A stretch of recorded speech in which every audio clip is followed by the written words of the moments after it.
ஆண்டவராகிய இயேசு கிறிஸ்துவின் பெயரால் உங்கள் யாவரையும் நான் வாழ்த்துகின்றேன். இது மார்ச் மாதத்தின் கடைசி வாரமாக இது இருக்கின்றது, கடைசி ஞாயிற்றுக்கிழமை. ஆகவே ஒவ்வொரு கடைசி ஞாயிற்றுக்கிழமையும் நாம் சாட்சியின் வாரமாக நாம் வைத்திருப்போம்.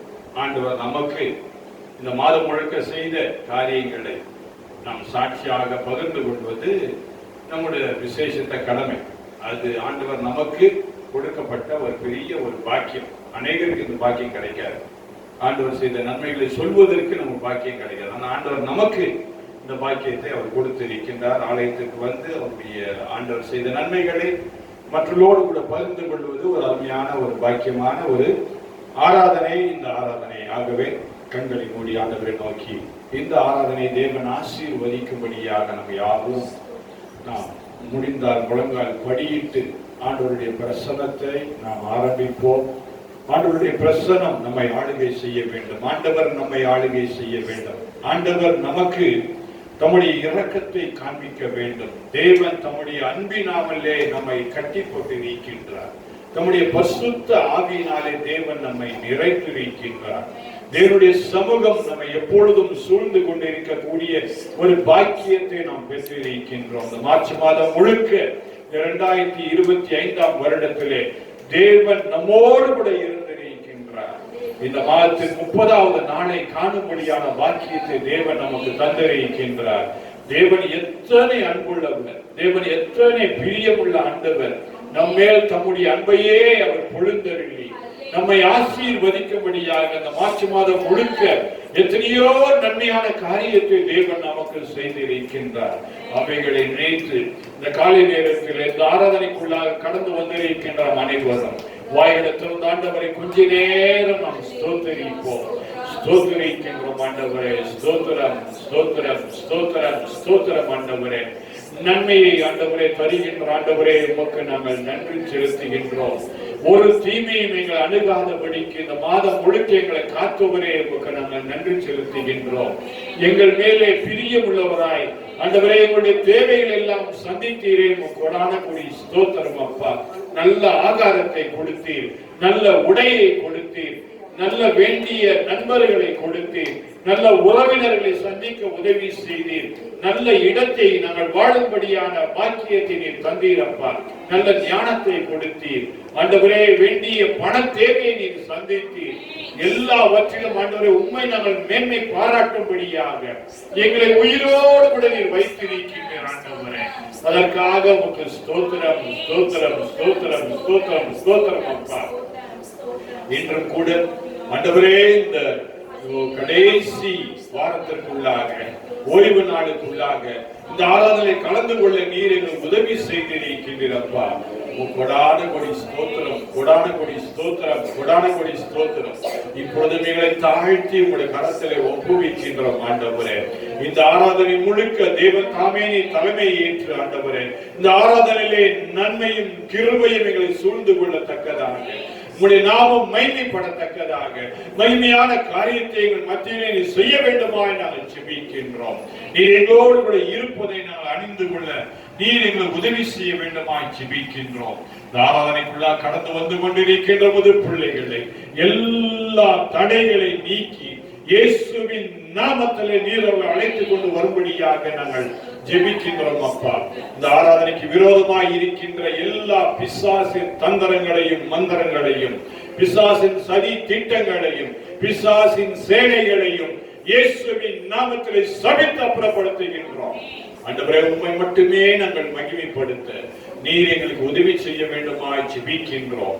இயேசு கிறிஸ்துவின் நாமத்திலே ஜெபிக்கின்றோம் எங்கள் நல்ல பிதாவே, ஆமென். கர்த்தர் நல்லவர், அவரை துதியுங்கள், அவர் துதி எப்பொழுதும் என் வாயில் இருக்கும். அல்லேலூயா என்கின்ற அந்த பாடலை நாம் பாடுவோம். கர்த்தர் நல்லவர் என்கின்ற அந்த பாடலை நாம் பாடுவோம். கர்த்தர் நல்லவர் துதியுங்கள், அவர் கிருபை என்றும் உள்ளது. தேவாதி தேவனை துதியுங்கள், அவர் கிருபை என்றும் உள்ளது. கர்த்தாதி கர்த்தரை துதியுங்கள், அவர் கிருபை என்றும் உள்ளது. அற்புதம் செய்பவரை துதியுங்கள், அவர் கிருபை என்றும் உள்ளது. கர்த்தர் நல்லவர், துதியுங்கள், அவர் கிருபை என்றும் உள்ளது. தேவாதி தேவனை துதியுங்கள், அவர் கிருபை என்றும் உள்ளது. கர்த்தாதி கர்த்தரை துதியுங்கள், அவர் கிருபை என்றும் உள்ளது. அற்புதம் செய்பவரை துதியுங்கள், அவர் கிருபை என்றும் உள்ளது. மகிழ்ந்து பாடு அல்லேலூயா, புகழ்ந்து பாடு அல்லேலூயா, சேர்ந்து பாடு அல்லேலூயா, துதித்து பாடு அல்லேலூயா, அல்லேலூயா, ஆமென். துதித்து பாடு அல்லேலூயா, கழித்து பாடு அல்லேலூயா, அல்லேலூயா, ஆமென். Hallelujah, hallelujah, hallelujah, hallelujah, hallelujah, hallelujah. Hallelujah, hallelujah, hallelujah, hallelujah, hallelujah, hallelujah. Hallelujah, hallelujah, hallelujah, hallelujah, hallelujah, hallelujah. வானங்களை விரித்தவரை துதியுங்கள், அவர் கிருபை என்றும் உள்ளது. பூமியை படைத்தவரை துதியுங்கள், அவர் கிருபை என்றும் உள்ளது.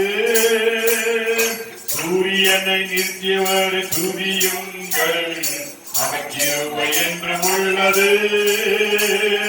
சந்திரனை படைத்தவரை துதியுங்கள், அவர் கிருபை என்றும் உள்ளது.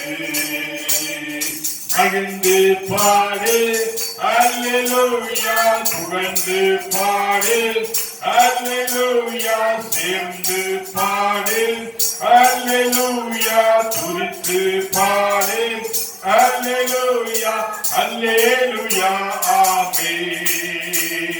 போற்றி பாடு அல்லேலூயா, கழித்து பாடு அல்லேலூயா, அல்லேலூயா, ஆமென். Hallelujah, hallelujah, hallelujah, hallelujah, hallelujah, hallelujah. Hallelujah, hallelujah, hallelujah, hallelujah, hallelujah, hallelujah.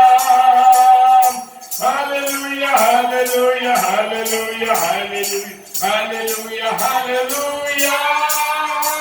இந்த நாளுக்குரிய வேத பாடத்தை நாம் வாசிக்க நாம் கேட்போம். இந்த நாளில் வேத பாடத்தை நாம் வாசிக்க கேட்போம். 2 கொரிந்தியரின் புஸ்தகம் 5ஆம் அதிகாரம் 16 21 வசனங்களை நாம் வாசிக்க நாம் கேட்போம். 2 கொரிந்தியரின் புஸ்தகம் 5ஆம் அதிகாரம் 16 21 வசனங்களை நாம் வாசிக்க கேட்போம்.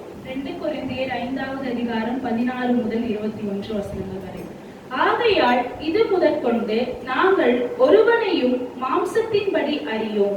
நாங்கள் கிறிஸ்துவையும் மாம்சத்தின்படி அறிந்திருந்தாலும் இனி ஒருபோதும் அவரை மாம்சத்தின்படி அறியோம். இப்படி இருக்க ஒருவன் கிறிஸ்துவுக்குள் இருந்தால் புது சிருஷ்டியாய் இருக்கிறான். பழையவைகள் ஒழிந்து போயின, எல்லாம் புதிதாயின. இவைகள் எல்லாம் தேவனாலே உண்டாயிருக்கிறது. அவர் இயேசு கிறிஸ்துவை கொண்டு நம்மை தம்மோடே ஒப்புரவாக்குதலின் ஊழியத்தை எங்களுக்கு ஒப்புக் கொடுத்தார். அது என்னவெனில், தேவன் உலகத்தாருடைய பாவங்களை எண்ணாமல் கிறிஸ்துவுக்குள் அவர்களை தமக்கு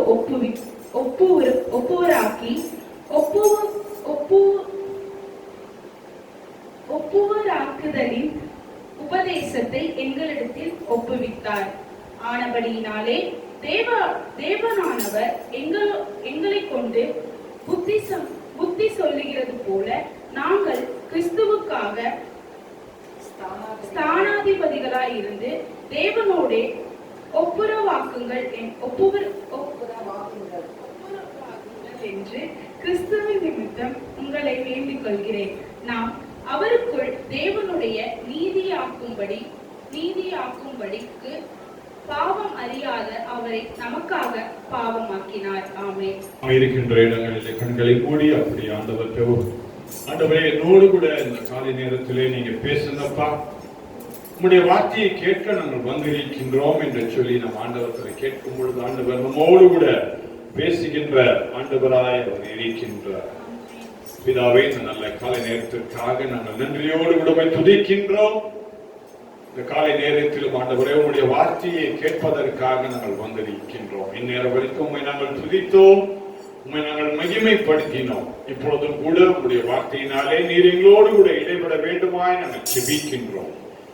கேட்ட அருமையான வேத வசனத்திற்காக நன்றி அப்பா. இந்த வசனத்தின் மூலமாக நாங்கள் செய்ய வேண்டிய காரியத்தை எங்களுக்கு நீர் போதித்தருள வேண்டுமாய் ஜெபிக்கின்றோம். இயேசு கிறிஸ்துவின் நாமத்தில் ஜெபிக்கின்றோம் எங்கள் நல்ல பிதாவே, ஆமென். வாசிக்க அருமையான 2 கொரிந்தியர் புஸ்தகம் 5ஆம் அதிகாரம் 16 21 வசனங்களை நாம் வாசிக்க கேட்டோம். இங்கே 16ஆம் வசனத்திலே நாம் பார்க்கின்றோம், ஆகையால் இது முதற்கொண்டு நாங்கள் ஒருவனையும் மாம்சத்தின்படி அறியோம் என்று சொல்லி இங்கு பரிசுத்த பவுல் கொரிந்தியருக்கு எழுதும் பொழுது அவர் எழுதுகின்றார். ஒருவனையும் மாம்சத்தின்படி அறியோம், ஒருவனையும் மாம்சத்தின்படி அறியோம். ஒருவனையும் மாம்ச பிரகாரமாக எங்களுக்கு தெரியாது. அதான் ஒருவனையும் மாம்சத்தின்படி அறியோம். இன்னைக்கு நம்ம எல்லாரும் மாம்சத்திற்காக தான் பழகிட்டே இருக்கோம். ஒரு சரீர ஆசைக்காக அல்ல சரீர தேவைக்காக சரீரத்திற்காக ஒருத்தர் சரீரமாக பார்த்து கொண்டு நாம் பழகி கொண்டு இருக்கின்றோம். ஒருத்தர் பார்த்தோம் என்ன சொல்றோம், இது எனக்கு அம்மா, இது எனக்கு அப்பா, இது எனக்கு பிள்ளை, இது எனக்கு சகோதரி, இது எனக்கு சகோதரன் என்று சொல்லி மாம்சத்திலே பேசிக் கொண்டு இருக்கின்றோம். மாம்சத்திற்காக வாழ்ந்து கொண்டிருக்கின்றோம். காலை எழுந்தோம், என்ன பண்றோம், டீ குடிக்கிறோம், நல்ல ஒரு பிரேக்ஃபாஸ்ட் சாப்பிடுறோம், மத்தியானம் லஞ்ச் சாப்பிடுறோம், சாயந்தரம் டின்னர் சாப்பிடுறோம், திரும்ப டீ குடிக்கிறோம். இதெல்லாம் எதற்கு? மாம்சத்திற்கான காரியங்கள். மாம்சத்திற்காக வாழ்ந்து கொண்டிருக்கின்றோம். ஆக நம்முடைய எல்லா பிரயாசங்களும் எதுக்கு இருக்குன்னா மாம்சத்திற்காக. நம்ம வேலை எதுக்காக செய்யறோம்? என் சரீரம் நல்லா இருக்கணும், என் சரீர வாழ்வு நல்லா இருக்கணும், நல்ல வீட்டுல நான் வாழணும். ஏன்னா அந்த வீட்டுல இருந்தாலும் என் சரீரம், என்னுடைய மாம்சம் அந்த இடத்துல வீட்டுல தங்க போகுது. ஆக நான் படுக்கும் பொழுது நல்ல ஒரு கட்டில் வாங்கணும், நல்ல ஒரு பெட் வாங்கணும், அதெல்லாம் நல்லா படுத்து தூங்கணும், அப்போ நல்லா ரெஸ்ட் எடுக்கலாம் நானே அப்படின்னு சொல்லி எல்லாமே மாம்சத்திற்காக சரீரத்திற்காக நாம் எல்லாவற்றையும் பிரயாசப்படுத்தி கொண்டிருக்கின்றோம். ஆகவே நம்முடைய எண்ணங்கள் எல்லாம் எப்படி இருக்கின்றன? மாம்சத்திற்காக நாம் வாழக்கூடியதாய் இருக்கின்றது. மாம்சத்திற்காக நாம் வாழக்கூடியவர்களாய் வாழ்ந்து கொண்டிருக்கின்றோம். நம்முடைய எண்ணங்கள் எல்லாம் எப்படி இருக்குன்னா சுயத்திற்காக வாழ்ந்திருக்கிறோம். எனக்கு இது வேணும், நான் இப்படி செய்தாலும் எனக்கு எல்லாம் கிடைக்கும், நான் அப்படி பண்ணாதான் எல்லாம் கிடைக்கும் சொல்லி மாம்சத்திற்காக நாம் வாழ்ந்து கொண்டிருக்கின்ற மக்களாக நாம் இருக்கின்றோம். ஆகவேதான் அருமையான பரிசுத்த பவுல் எழுதும் பொழுது கொரிந்தியருக்கு எழுதுகின்றார், நாங்கள் ஒருவனையும் மாம்சத்தின்படி அறியோம். மாம்சத்திற்காக நாங்கள் யாரையும் அறிந்து நாங்கள் வாழவில்லை. மிக அழகாக தெளிவாக அவர் சொல்லுகின்றார். இன்றைக்கு நம் ஆலயத்தில் வந்திருக்கிற நோக்கம் என்ன? ஆவிக்குரிய காரியங்களை ஏற்றுக்கொள்வதற்காக வந்திருக்கின்றோம். இந்த மாம்சமான விளையாட்டு காரியங்களுக்காக நம்ம வரல. கொஞ்சம் விளையாடுறதுக்காகவோ பிள்ளைகளோடு கூட கொஞ்சம் விளையாடுறதுக்காக நம்ம வரல. நம்முடைய ஆவிக்குரிய வாழ்விலே ஆவிக்குரிய காரியங்களை கற்றுக்கொள்வதற்காக நம்ம வந்திருக்கின்றோம். அது முக்கியமான காரியம். ஆகவே ஆலயத்துக்கு வர்றவங்க என்ன பண்றாங்க? அவங்க எப்படி துணி போட்டிருக்கிறாங்க, இவங்க என்ன துணி போட்டிருக்கிறாங்க, இதெல்லாம் மாம்சத்திற்குரிய காரியங்கள். ஆலயத்துல என்ன நடக்குது பார்ப்பதெல்லாம் மாம்சத்திற்குரிய காரியங்கள். ஆனால் ஆவிக்குரிய காரியத்தோடு கூட என் ஆவியினாலே நாம் பலன் அடைய வேண்டும், என் ஆவிக்குரிய வாழ்வு பலன் அடைய வேண்டும், என் ஆவிக்குரிய வாழ்விலே நான் வளர்ச்சி பெற வேண்டும் என்கின்ற உணர்வோடு கூட ஆலயத்துக்கு நாம் வரும் பொழுது உண்மையாகவே ஆவிக்குள்ளானவர்களாய் நாம் மாற முடியும். மாம்சத்திற்குரியவர்களாய் இருக்கும் பொழுது நமக்கு கவலைகள், நமக்கு கஷ்டங்கள், நமக்கு பிரச்சனைகள். ஏன்னா மாம்சம் எதைத்தான் பார்க்கிறோம், நம்மை சுற்றி இருக்கின்ற காரியங்களை மட்டும்தான் பார்த்து கொண்டே இருக்கும். ஆனா ஆவிக்குரிய காரியம் எதை பார்க்கும்? பரலோகத்தை பார்த்து கொண்டிருக்கும், பரலோகத்தின் வாழ்வை எண்ணிக்கொண்டிருக்கும். தேவன் நமக்காக வைத்திருக்கின்ற அந்த பரலோக வாழ்வை எண்ணி துதிக்கின்ற ஒரு காரியமாகிய ஆவிக்குரிய காரியங்கள் இருக்கும். இதைதான் அருமையான பரிசுத்த பவுல் அன்றைக்கு கொரிந்து பட்டணத்தை பார்த்து அவர் எழுதுகின்றார். என்ன எழுதுகின்றார்? மாம்சத்தின்படி அறியோம், நாங்கள் கிறிஸ்துவையும் மாம்சத்தின்படி அறிந்திருந்தாலும் இனி ஒருபோதும் அவரை மாம்சத்தின்படி அறியோம் என்று சொல்லி அவர் அழகாக எழுதுகின்றார். ஒருவேளை இயேசு கிறிஸ்துவை நாங்கள் மாம்சத்தின்படி நாங்கள் பார்த்திருந்தாலும் இனிமே மாம்சமாக நாங்கள் அவரை அறிய மாட்டோம் என்று திட்டமாய் அவர் சொல்லுகின்றார். நம்முடைய வாழ்வில் ஒருவேளை இயேசு கிறிஸ்துவை மாம்சத்திலே நாம் பார்க்கவில்லை, சரீர பிரகாரம் நாம் பார்க்கவில்லை. ஒருவேளை சிலர் சொல்லலாம், ஆண்டவராக இயேசு கிறிஸ்துவை தரிசனத்திலே நான் பார்த்தேன் அப்படின்னு. அது டோட்டலா பொய். காரணம், இயேசுவுக்கு ஒரு சரீரமே இல்லை. அதான் உண்மை. ஒருத்தரை பார்த்தேன், நான் இயேசுவை பார்த்தேன் அப்படின்னு சொன்னாங்கன்னா அது பொய். அந்த காலத்துல யூதர்கள் அந்த விதமாக இருந்தார்கள். இப்ப நல்லா நான் ஒரு ஒரு காரியத்தை நான் சொல்ல விரும்புறேன்.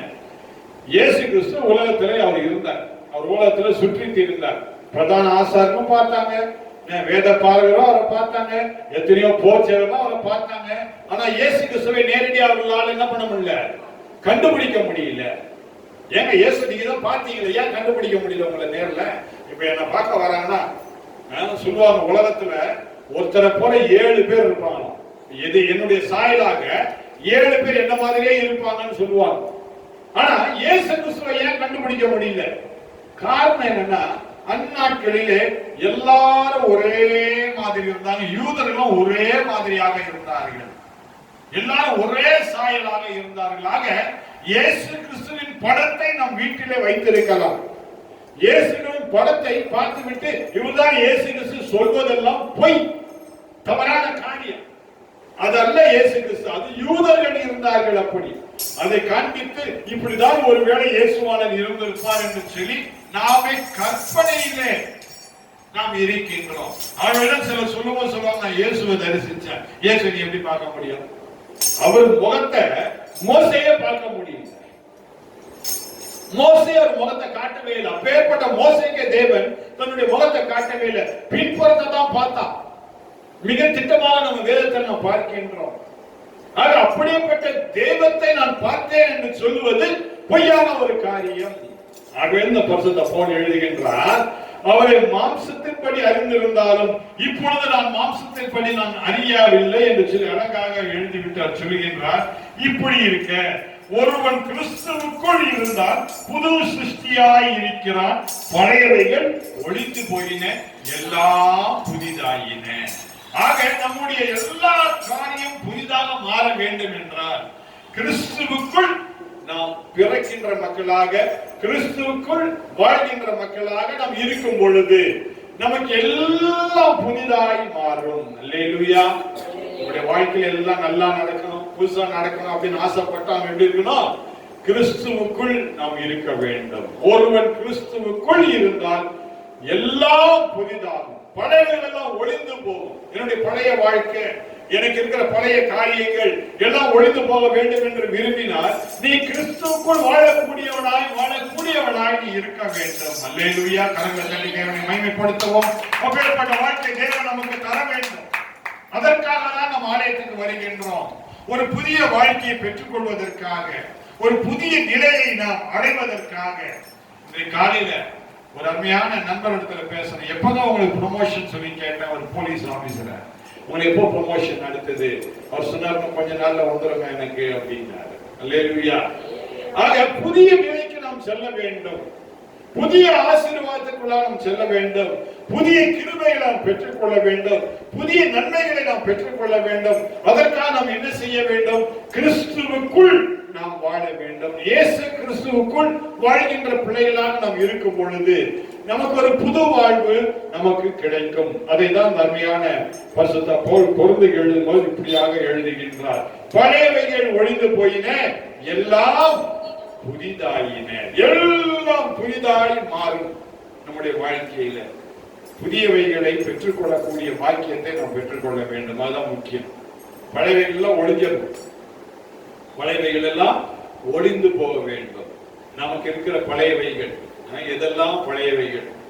மூர்க்கமான காரியங்கள், கோபமான காரியங்கள், பொறாமையான காரியங்கள், வீணான கெட்ட வார்த்தைகள், வீணான பேச்சுகள், இவைகள் எல்லாம் நம்மை விட்டு மாற வேண்டும்.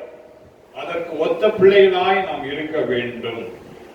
அழகாக 19ஆம் வசனத்தில் சொல்லுகின்றார். அது என்னவெனில், உலகத்தாருடைய பாவங்களை எண்ணாமல் கிறிஸ்துவுக்குள் அவர்களை தமக்கு ஒப்புரவாக்கி ஒப்புரவாக்குதல் உபதேசத்தை எங்களிடத்தில் ஒப்புவித்தார் என்று சொல்லி, உலகத்தாருடைய பாவங்களை எண்ணாமல். இன்னைக்கு அவன் குற்றம் செய்துட்டான், இவன் தவறு செய்துட்டான், இவன் அப்படி பண்ணிட்டான், இவனுக்கு எதிராக பண்ணிட்டான்னு சொல்லி மற்றவர்களை குற்றப்படுத்தி கொண்டு இல்லாமல், நம்முடைய வாழ்க்கையில அவனும் ஒரு மனிதன் தான், அவனும் ஒரு மனிதன் தான், அறியாமல் செய்து விட்டான். இயேசு கிறிஸ்துவிட்ட நம்ம படித்துக் கொள்ள வேண்டிய ஒரு முக்கியமான ஒரு பாடம். இந்த 40 நாட்கள், இந்த உபவாச நாட்களை நாம் கடந்து கொண்டு இருக்கின்றோம். சிலுவை மரத்துல முதலாவது சொன்ன வார்த்தை என்ன? ஆண்டவரே, இவர்களுக்கு மன்னியும், தாங்கள் செய்வது இன்னதென்று அறியாதிருக்கிறார்கள். எப்பேற்பட்ட பயங்கரமான காரியத்தை செய்திருக்கிறார்கள். செய்தவன் யாரு? வேதபாரகர். செய்தவன் யாரு? ஆசாரியர்கள். செய்தவன் யாரு? பிரதான ஆசாரியர். ஆலயத்துக்குரியவைகளை செய்து கொண்டிருக்கின்றவன், பரிசுத்தம் என்றால் என்ன என்று பேசிக் கொண்டிருக்கின்றவன், அவன் தான் இயேசுக்கு எதிராக அவன் என்ன பண்ணா? அவன் ஆணி அடித்து சிலுவையில திருடர்கள் மத்தியிலே அவரை கொலை செய்தான். அவர்களை சிலுவையிலே அறைந்தான். அவர்களை பார்த்து இயேசு என்ன சொல்றாரு? தாங்கள் செய்வது இன்னதென்று அறியாதிருக்கின்றார். உங்களுக்கு தெரியாதுங்க, வேணே அவனுக்கு எதிராக என்ன பண்ணாம அவன் செய்தான். உங்களுக்கு தெரியாதுங்க, வேணே அப்படி பண்ணாங்க, வேணே அப்படி பார்த்தாங்க, வேணே கண்ணவை தெரிஞ்சாங்க, வேணே எனக்கு எதிராக அப்படி பேசுறாங்க அப்படின்னு நம்ம சொல்லிக்கொண்டே இருக்கிறோம். நான் ஆண்டவர் சொன்னாரு, அவன் அறியாமல் செய்து விட்டான். நீ உண்மையாகவே இயேசுவை பின்பற்றுகிறவனாய் நீ இருப்பாயானா, பழையவைகள் ஒளிந்தன, எல்லாம் புதிதாயின. இவைகளெல்லாம் மாம்சத்திற்குரிய காரியங்கள். மாம்சம் அப்படிதான் சொல்லும். ஆனா ஆவிக்குரிய காரியங்கள் சொல்லும் இல்ல, அவனை நம்மை போல சக மனிதன் தான், ஏதோ தவறு செய்துட்டான், அவனை மன்னிப்போம். நாம எங்க போறோம்? ஆலயத்துக்கு போறோம். என்ன தூக்கிட்டு போறோம்? பைபிளை தூக்கிட்டு போறோம். அப்ப அவனை போல நாம இல்லாதபடிக்கு நமக்கும் அவனுக்கும் வேறுபாடு இருக்க வேண்டும். ஒரு வித்தியாசம் நம் வாழ்விலே இருக்க வேண்டும். அதே மாம்சமான காரியத்திற்குள்ளா நாம் இல்லாதபடிக்கு நம்முடைய வாழ்க்கை புதிதாய் மாறக்கூடிய ஒரு வாழ்க்கையாக, ஒரு ஆவிக்குரிய ஜீவித்திலே வாழக்கூடிய மக்களாக நாம் இருக்க வேண்டும். அதுதான் அருமையான பரிசுத்த பவுல் அவர் அழகாக அவர் எழுதுகின்றார். பாருங்க, அடுத்தது 20ஆம் வசனத்தில் சொல்லுகின்றார், தேவனானவர் எங்களை கொண்டு புத்தி சொல்லுகிறது போல நாங்கள் கிறிஸ்துவுக்காக ஸ்தானாதிபதிகளாய் இருந்து தேவனோடு ஒப்புரவாக்குங்கள் என்று கிறிஸ்துவின் நிமித்தம் உங்களை வேண்டிக் கொள்கிறோம். என்ன சொல்றார் ஆண்டவரே? நீங்கள் மற்றவர்களோடு ஒப்புரவாகுங்கள். யாரு கூட சண்டை போட்டீங்களோ அவங்களோட கூட என்ன செய்ய? ஒப்புரவாகுங்க. எப்படிங்க ஒப்புரவாகுது? உங்களுக்கு தெரியாது. அவன் எப்பேற்பட்ட காரியத்தை எங்களுக்கு எதிராக செய்தால் எப்படி நாம ஒப்புரவாகுது? தேவனுக்குரிய பிள்ளைகளாய் நாம் இருப்போமானால், பழையவைகள் நம்மை விட்டு ஒளிந்து போயின என்று சொல்லக்கூடியவர்களாக நாம் இருப்போமானால் என்ன செய்யணும்? அவனோடு கூட ஒப்புரவாக. அதைதான் இயேசுவானவர் செய்தார். ஒருவேளை நமக்கு யாராவது தண்டனை கொடுத்துட்டா, நம்மளை யாராவது ஒருவேளை தவறா பேசிட்டா உடனே நம்ம என்ன பண்றோம்? நம்முடைய வாயினால அவங்களை திட்டுறோம். அல்லது மன எண்ணங்களை வாயில திட்ட தைரியம் இல்லாட்டா நம்ம மனதில் வச்சு என்ன பண்றவங்கள திட்டுறோம். இயேசுவானவர் அப்படி செய்யவே இல்லை. அவர் செய்த காரியம் என்ன? பிதாவை இவர்களுக்கு மன்னியும். மன்னிக்கக்கூடிய சுபாவம் நம்முடைய வாழ்க்கையிலே இருக்க வேண்டும். மிக மிக கஷ்டமான காரியம் தான், மிக கடினமான காரியம். நேற்று கூட ஒரு சின்ன பையன் வீணா வார்த்தையை விடுறான். என்ன பார்த்து எனக்கு என்ன அறியாம நானும் மாம்சத்துல வாழ்றேன் தானே, என்ன அறியாம என்ன பண்றேன்? அப்படி கையை அப்படி ஓடிட்டேன், அப்புறம் அப்படியே நிறுத்திட்டேன். இதுக்கு மேல நம்ம எதுவும் பண்ணக்கூடாதுன்னு அமைதியாகிட்டேன். மாம்சம் தான் சொல்லுது, அற்றாவன அப்படின்னு சொல்லுது. எப்படி அவன் பேசலாம், கெட்ட வார்த்தையா திட்டுறான். நான் நின்று வேடிக்கை பார்த்துக்கிட்டு இருந்தேன், திட்டுறான். கடைசியில் அவன்கிட்ட சொன்னேன், இவ்வளவு கெட்ட வார்த்தை திட்டினேன்ல, இதனால உன்ன கிடைச்சது, உன்னால சாதிக்க முடிஞ்சுதா? உன்னால ஏதாவது சாதிக்க முடிஞ்சுதா? இவ்வளவு கெட்ட வார்த்தை நான் திட்டின, உன்னால என்னை ஜெயிக்க முடிஞ்சுதா? நீ திட்டனால கொஞ்சமா நான் அசைஞ்சினா பத்தியா? நான் இருக்கிற இடத்துல இருக்கிறேன். உன்னால முடிஞ்சா கொஞ்சமா நான் அசைக்க முடிஞ்சதா? உன்னால நீ திட்டுறதுனால. அல்லேலூயா. உன் வாழ்க்கையில மாம்சமான காரியங்கள் வரதான் செய்யும். அடுத்தவன் திட்டும் போது அவனை திருப்பி அடிக்கணும் போல எண்ணம் வரதான் செய்யும். இயேசுவானவர் அப்படி செய்யவே சொல்லல. அது மாம்சத்திற்குரிய காரியங்கள். பழையவைகள் ஒழிந்தன, எல்லாம் புதிதாயின. நீ அமைதியா தான் இருக்கணும். உனக்கு எதிராக எவன் என்ன பண்ண, நீ அமைதியா இருந்து பாரு. கடைசியில சரிங்க விடுங்க அப்படின்னு சொல்லிட்டான். அதுக்கு பிற்பாடுதான் அவனை விட்டான். விளங்குதா? இது மாம்சத்துக்குரிய காரியங்கள். ஆவிக்குரிய சிந்தனையில வாழக்கூடியவர்களா நாம் இருக்க வேண்டும். மற்றவர்களை பார்க்கும் பொழுது இவங்க உண்மையாகவே கிறிஸ்தவர்கள், கிறிஸ்துவுக்கு உடையவர்கள் என்று சொல்லி சொல்லக்கூடியவர்களா நீங்க பார்த்து மற்றவங்க சொல்லணும். 21 வசனத்துல அழகா அவர் சொல்லுகின்றார், நாம் அவருக்குள் தேவனுடைய நீதியாகும்படி பாவம் அறியாத அவரை நமக்காக பாவம் ஆக்கினார். ஒரு பாவம் செய்யாத இயேசுவானவர் நமக்காக அவர் பாவமானார். நம்முடைய பாவத்திற்காக, நாம் செய்த பலவிதமான அக்கிரமங்களுக்காக இயேசுவானவர் சிலுவையிலே அவர் மரித்தார். நாம் மரிக்க வேண்டிய இந்த தருணத்திலே இயேசுவானவர் நமக்காக மரித்தார். அல்லேலூயா, அல்லேலூயா. நமக்காக இந்த உலகத்துல ஒருத்தனும் தண்டனை ஏற்றுக்கொள்ளவே மாட்டான். நான் உன் கூட இருக்கிறேன், நான் பார்த்துக்கிறேன் எல்லாம் சொல்லுவான். ஆனா ஒருத்தர் என்ன பண்ண மாட்டான், தண்டனையே அவன் ஏற்றுக்கொள்ளவே மாட்டான். நாம் பெற வேண்டிய தண்டனை ஏற்றுக்கொள்ளவே மாட்டான். ஆனால் இயேசுவானவர் ஒருவர் மட்டும்தான் நமக்காக பாடு அனுபவித்தார், நமக்காக சிலுவையிலே ரத்தம் சிந்தினார், நமக்காக தன்னுடைய ஜீவனையை சிலுவையிலே அவர் விட்டார். காரணம் என்ன? நம்முடைய பாவங்கள் மன்னிக்கப்பட வேண்டும், நம்முடைய பாவங்கள் மன்னிக்கப்பட வேண்டும், நம்முடைய அக்கிரமங்கள் மன்னிக்கப்பட வேண்டும் என்பதற்காக இயேசுவானவர் சிலுவையிலே தம்முடைய ரத்தத்தை அவர் சிந்தினார். இந்த காலை நேரத்தில் கொஞ்சம் சிந்திச்சு பார்ப்போம். ஆண்டவராக இயேசு கிறிஸ்து நமக்காக தன்னுடைய ரத்தத்தையே சிந்தினார். கொஞ்சம் ரத்தம் இல்லை, ஏகப்பட்ட ரத்தம். தலையிலிருந்து ரத்தம், விழாவிலிருந்து ரத்தம், கைகளிலிருந்து ரத்தம், கால்களிலிருந்து ரத்தம், அவருடைய சரீரம் முழுக்க ரத்தம். கீழே சொட்டு சொட்டாக அவைகள் விழுந்தது. ஒன்றுமே இல்லாத நிலைக்கு அவர் தள்ளப்பட்டார். கடைசியில அவர் ஜீவனை விட்டார். ஆனால் மீண்டும் 3ஆம் நாள் உயிரோடு எழுந்தார். காரணம் என்ன? உங்களுக்குள்ளும் எனக்குள்ளும் வாசம் செய்யும்படியாக தேவன் உயிரோடு கூட எழுந்தார். நீங்கள் நானும் உயிர் பெற்ற மக்களாக வாழ வேண்டும். பழையவான வாழ்க்கையில் அல்ல, ஒரு புதிதான வாழ்க்கையில் வாழ வேண்டும் என்பதற்காக தேவன் 3ஆம் நாள் உயிரோடு கூட எழுந்தார். இன்றைக்கும் நம்மோடு கூட பரிசுத்த ஆவியாக நமக்குள்ளே அவர் உலாவிக் கொண்டிருக்கின்றார். அல்லேலூயா. கரங்களை தட்டி தேவனை மையப்படுத்தும். அப்பேற்பட்ட தேவன், ஒரு உயிருள்ள ஆண்டவர் நம்மோடு கூட இருக்கின்றார். இதை உணர்ந்து வாழ்கின்ற மக்களாக நாம் இருக்க வேண்டும். எல்லாவற்றிலும் ஆண்டவர் நம்மோடு கூட இருக்கின்ற ஆண்டவர். அவர் மாம்சத்தின்படி நாம் வாழாதபடிக்கு ஆவிக்குரிய பிள்ளைகளாய் நாம் வாழ வேண்டும் என்று விரும்புகின்ற ஆண்டவராய் அவர் இருக்கின்றார். ஆகவே நம்முடைய வாழ்விலே ஆவிக்குரிய காரியங்களை மட்டும் நாம் பார்ப்போம். மாம்சத்திற்குரியவைகளை மறந்து மாம்சத்திற்குரியவைகளுக்கு நாம் முக்கியத்துவம் கொடுக்காதபடிக்கு ஆவிக்குரிய வாழ்க்கையிலே வாழ்வதற்கு தேவன் நமக்கு உதவி செய்வார். அப்படி நாம் வாழும் பொழுது நம் வாழ்விலே ஒரு பெரும் சந்தோஷம், ஒரு பெரிய ஒரு சமாதானம், ஒரு பெரிய ஒரு நம்பிக்கை நமக்கு கிடைக்கும். அல்லேலூயா. கரங்களை தட்டி தேவனை மகிமைப்படுத்துவோம். அல்லேலூயா. கர்த்தர் அப்பேற்பட்ட பாக்கியத்தை நமக்கு தந்து நம்மை ஆசீர்வதித்து அவர் நம்மை வழி நடத்தி நமக்கு மிகுந்த சந்தோஷத்தையும் சமாதானம் தந்து நம்மை அவர் பாதுகாத்துக் கொள்வார். கண்களை மூடி நாம் ஜெபம் செய்வோம். பிதாவே, தர்மையான நல்ல காலை நேரத்திற்காக நாங்கள் நன்றியோடு கூட துதிக்கின்றோம். எங்கள் ஆண்டவரே, நீர் எங்களோடு கூட இருக்கிறீர். மாம்ச கண்களிலே நாங்கள் எதையும் பார்க்காதபடிக்கு ஆவிக்குரிய கண்களை நீர் எங்களுக்கு தர வேண்டுமாய் ஜெபிக்கின்றோம். ஆவிக்குரியகளை காரியத்தை மட்டும் நாங்கள் எப்பொழுதும் சிந்திக்கின்ற மக்களாக இருக்க எங்களுக்கு உதவி செய்யும் அப்பா.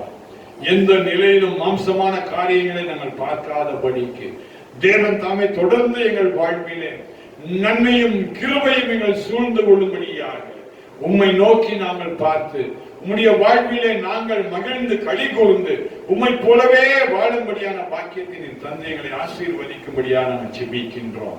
உமக்கு எல்லா துதிகர மகிமை நாங்கள் செலுத்துகின்றோம். மீட்பர் இயேசு கிறிஸ்துவின் நாமத்திலே ஜெபிக்கின்றோம் எங்கள் நல்ல பிதாவே. ஆமென்.